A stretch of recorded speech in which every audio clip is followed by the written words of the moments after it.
My husband and I created the Foundation to Fight H-ABC back in 2015. We're a public 501c3.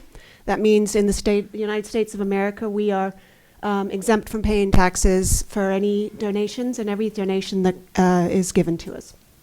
We're geographically located in the DC area. We also have some representation in the state of Florida through our fundraising partners in Florida.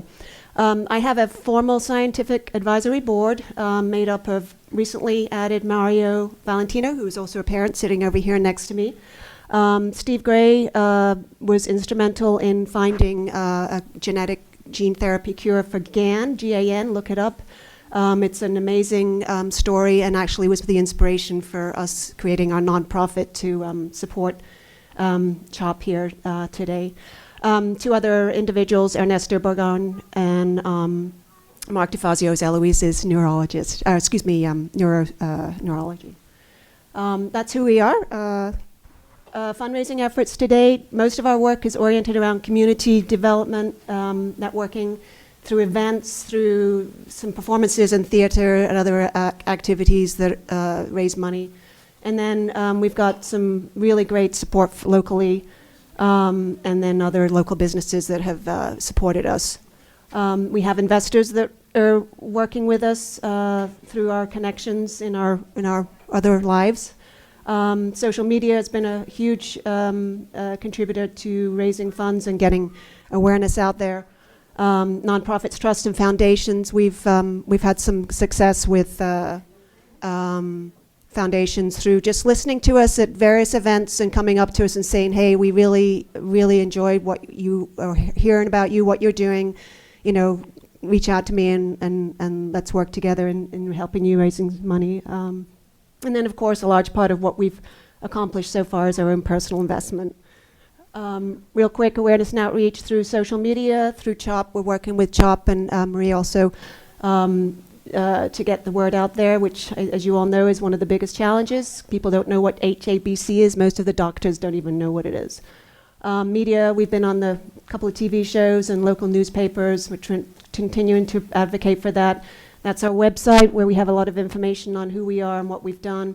And then we've put our child out there in videos to, we think that us personally, it's important for us to see Eloise and those others that want to participate with us to show others what happens with children with this condition.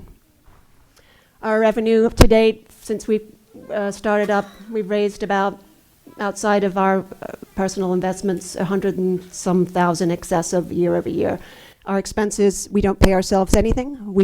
All of these expenses that are listed here are event costs. We pay ourselves nothing. We both have regular full-time jobs, and we're doing this because we want to try and make a difference. So we're really grassroots and rely heavily on community and donations from people who want to help us. Research funded to date, we've funded CHOP through various research conferences, $41,000, 2 years now in the natural history study, $200,000, $100,000 a year. And then some of the other partners out there, University of Wisconsin, Yale, and then University of Pittsburgh. We've been continuing to fund them through the research.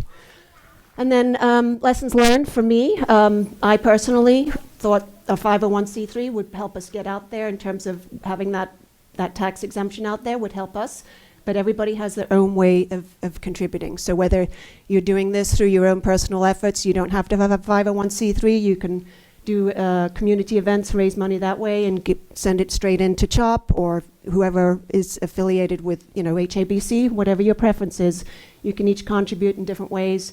And it's not just financial support, it's raising awareness, bringing together people and supporting each other emotionally and otherwise. So focus on your strength and make that happen, because everybody has their own strengths. Don't try to do it alone or reaching out to others fighting the same fight. I thought when I started this that I was just sort of doing it by myself, and over time I've learned that we can't. We've got to do it together. Social media has proven to be a major resource for awareness and funding. We've had a huge amount of success just recently in Facebook fundraising. Network through your connections, through friends, people you know, local businesses. You'd be surprised.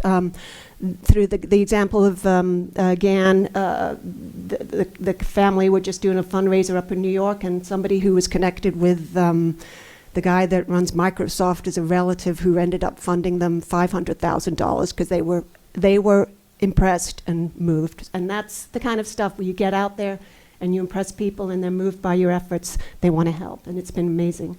Anybody that knows anybody who's got somebody of notoriety, somebody famous, we're still hoping and praying that we come across somebody that is, or sadly might be affected, but hopefully would want to, support us, through the media and other efforts. We just don't get the same amount of attention, as you all know, compared to other conditions out there that are much more prevalent. And then I myself played the lottery last week and didn't win. So if I did, things would be entirely different today.